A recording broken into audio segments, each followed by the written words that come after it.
रहे हैं India TV live. आपके साथ मैं हूं ज्योत्सना पाटनी। गर्मियों का मौसम है और अक्सर गर्मी सिर्फ हमें एक्सटर्नली ही नहीं इंटरनली भी होती है। कई बार शरीर गर्म हो जाता है, पेट के अंदर गर्मी महसूस होती है, दिमाग गर्म हो जाता है। फिर दिमाग गर्म होता है तो आपको पता ही है क्या होता है, गुस्सा आता है, आपा हम खो बैठते हैं। तो ऐसे में जो एक्सटर्नल हीट है वो तो एसी कूलर के नीचे बैठने से दूर हो जाती है, लेकिन जो शरीर के अंदर की गर्मी बढ़ गई है, जिन लोगों को दोषों की समझ है, वात पित्त कफ, बहुत से लोगों में पित्त बढ़ जाता है। पित्त बढ़ना यानी कि शरीर के अंदर की गर्मी बढ़ जाना। तो अब क्या करें क्या ना करें कि पित्त हमारा कंट्रोल रहे, बढ़े ना, जो त्रिदोष हैं वो कंट्रोल रहें, ख़ासकर गर्मियों में पित्त कंट्रोल रहे। इसके अलावा शरीर के अंदर की गर्मी जो बढ़ गई है उसको कैसे हम कूल डाउन करें, उसका कैसे हम लेवल नीचे लाएं, कौन कौन से प्राणायाम हमें करने चाहिए, और साथ ही खाने में हम किन चीज़ों को स्पेशली शामिल करें जिनसे ये बढ़ी हुई शरीर के अंदर की गर्मी शांत हो जाए, पेट के अंदर जो गर्मी बढ़ गई है वो ठंडी पड़ जाए और हम बेहतर महसूस करें, और उसके जो साइड इफ़ेक्ट्स हैं, जो आफ्टर इफ़ेक्ट्स हैं, उनसे हमें दो चार ना होना पड़े। जैसे कई बार पेट के अंदर गर्मी बढ़ जाती है तो आपके ज़बान पे, आपकी टंग पे छाले निकल आते हैं। जब गर्मी बहुत ज़्यादा शरीर के अंदर बढ़ जाती है, पित्त दोष बढ़ जाता है। जब गर्मियों में एक तो ऑलरेडी शरीर इतना अंदर से गर्म है और गर्मी बहुत बढ़ रही है तो उससे पित्त दोष बढ़ जाता है, तो उससे कई बार फेस पे पिंपल्स की प्रॉब्लम हो जाती है। तो जब ये सारे दोष बैलेंस्ड रहेंगे, हमारा शरीर अंदर से ठंडा रहेगा, अंदर से उसमें हीट कम होगी, तो ये जो साइड इफ़ेक्ट्स हैं उनसे हम बच सकते हैं। और कई बार ऐसा भी होता है कि हम गर्मियों में रॉन्ग डाइट ले लेते हैं, गलत खाने पीने की चीज़ें खाते हैं, तो उससे भी शरीर के अंदर की गर्मी बढ़ जाती है, जो पित्त होता है वो एग्रीवेट हो जाता है। तो अब कौन कौन से प्राणायाम हैं, सबसे पहले वो मैं आपको बताऊंगी। इसके अलावा खाने में क्या हमें छोटे बड़े चेंजेस करने हैं, किन चीज़ों को खाना है, किन चीज़ों को नहीं खाना है, और किन चीज़ों को खाने का जो रेपिटेशन है वो ज़्यादा होना चाहिए, जिससे हमारा जो पित्त दोष है वो कंट्रोल रहे, शरीर के अंदर की बढ़ी हुई गर्मी, बढ़ी हुई हीट कूल डाउन हो जाए।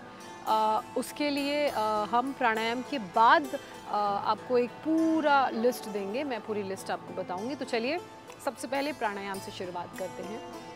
अगर शरीर के अंदर गर्मी बढ़ गई है तो आपने अपनी बॉडी को प्राणायाम के लिए सबसे पहले प्रिपेयर करना है। तो उस बॉडी को कैसे प्रिपेयर करना है, बहुत आसान सा तरीका है। आप मेरी तरह मैट बिछाइए और सुखासन में बैठ जाइए, जैसे मैं सुखासन में बैठी हुई हूँ। अगर आप अपने लेग्स को ऐसे क्रॉस करके बैठेंगे तो ये सुखासन है। अगर आप और कंफर्टेबल हैं और फ्लेक्सिबल हैं तो आप अर्ध पद्मासन में बैठ सकते हैं, यानी कि जो आपका एक पैर है उसे अपने दूसरे पैर के ऊपर रख लीजिए। दोनों पैर को ऊपर रख लेंगे तो वो पद्मासन हो जाएगा, लेकिन एज़ पर योर कंफर्ट, आप जैसे कंफर्टेबल हैं, आपके शरीर में जितनी फ्लेक्सिबिलिटी है। अगर आपके लिए अर्ध पद्मासन में या सुखासन में बैठना भी दिक्कत हो रहा है तो आप अपने लेग्स को फोल्ड करके भी बैठ सकते हैं, वज्रासन में भी बैठ सकते हैं, लेकिन सुखासन में बैठना इज़ कंसिडर्ड मोर बेटर। या तो आप सुखासन में बैठ जाइए या मेरी तरह से अर्ध पद्मासन में बैठ जाइए, मुझे ये थोड़ा ज़्यादा कंफर्टेबल, ज़्यादा बेटर लगता है। अगर आप ऐसे भी नहीं बैठ पा रहे हैं, सुखासन में भी नहीं बैठ पा रहे हैं, वज्रासन में भी नहीं बैठ पा रहे हैं, आप क्रॉस लेग्ड, आपके जो घुटने हैं वो पूरी तरह से नीचे नहीं जाते हैं, आपका क्रॉस लेग यानी कि सुखासन बहुत अच्छे से नहीं लगता है, तो आपको कोई परेशान होने की या टेंशन लेने की ज़रूरत नहीं है।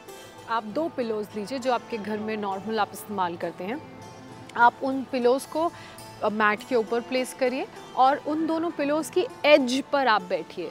जब आप एज पर बैठेंगे ना, आपकी बॉडी, जैसे मैं बैठी हूँ, मेरी बॉडी ऐसे, आप एज पे बैठेंगे आपकी बॉडी ऐसे एलिवेट हो जाएगी, पीछे से ऊपर को राइज हो जाएगी। तो जब आपकी बॉडी एलिवेट होगी तो आपकी जो टेल बोन है वो आपकी पिलो को टच करेगी, वो सबसे सही पॉस्चर है। उसके बाद आपके जो दोनों घुटने हैं वो फ्लोर को टच करेंगे, तब आपने ऐसे बैठना है, आपके घुटने ऐसे फ्लोर को टच करेंगे, आपकी टेल बोन एलिवेटेड रहेगी और आप इस एलिवेशन को, इस टच को फील करेंगे। तो आप पिलोज़ का भी यूज़ कर सकते हैं, आप चाहें तो बॉल्स्टर अगर आपके घर में है तो आप बॉल्स्टर का भी यूज़ कर सकते हैं। जब आप अच्छे से बैठ गए, बहुत कंफर्टेबल आपका पॉस्चर है, उसके बाद आपने बहुत ही धीरे, बहुत ही नेचुरली जो आपकी ब्रेथ है, ब्रीद इन और ब्रीद आउट करना है, कम से कम 5 राउंड। कुछ लोग बहुत तेज़ तेज़ सांस भरते हैं, कुछ लोग बहुत धीरे धीरे सांस भरते हैं। तो जो सांस भरने का यानी कि ब्रीद इन और ब्रीद आउट करने का सबसे सही तरीका है वो बहुत ही नॉर्मली है, मतलब आपके बगल वाले को एहसास ही ना हो और आप ब्रीद इन कर रहे हैं, ब्रीद आउट कर रहे हैं। और याद रखें कि जब आप ब्रीद इन करें तो आपकी जो ब्रेथ है वो आपके पेट से आनी चाहिए, और जब आप ब्रीद आउट करें तो वो पेट से ही, जो ब्रेथ पेट तक गई है ब्रीद इन करते हुए वो पेट से ही निकलेगी और नाक से बाहर आएगी। और ब्रीद इन और ब्रीद आउट का जो सबसे इम्पॉर्टेंट एस्पेक्ट है वो ये कि आप ब्रीद इन भी अपनी नोज़ से करेंगे, ब्रीद आउट भी अपनी नोज़ से करेंगे। Breathe in, breathe out, again breathe in, breathe out.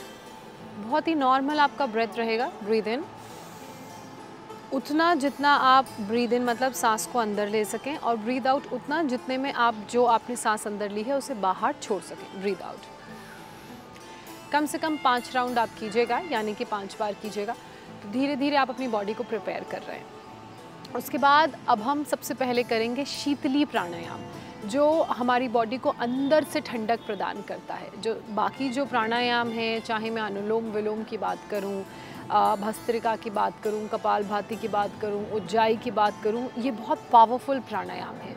तो जब हम ये सारे प्राणायाम करते हैं तो ये हमारे शरीर में हीट जनरेट करते हैं, हमारे शरीर के अंदर की ज्योति को जागृत करते हैं। हीट जनरेशन का काम होता है, बॉडी में हीट पैदा होती है, और जिनको ऑलरेडी बहुत हीट है उनको ये प्राणायाम धीरे धीरे करने चाहिए और शाम के वक्त करने चाहिए।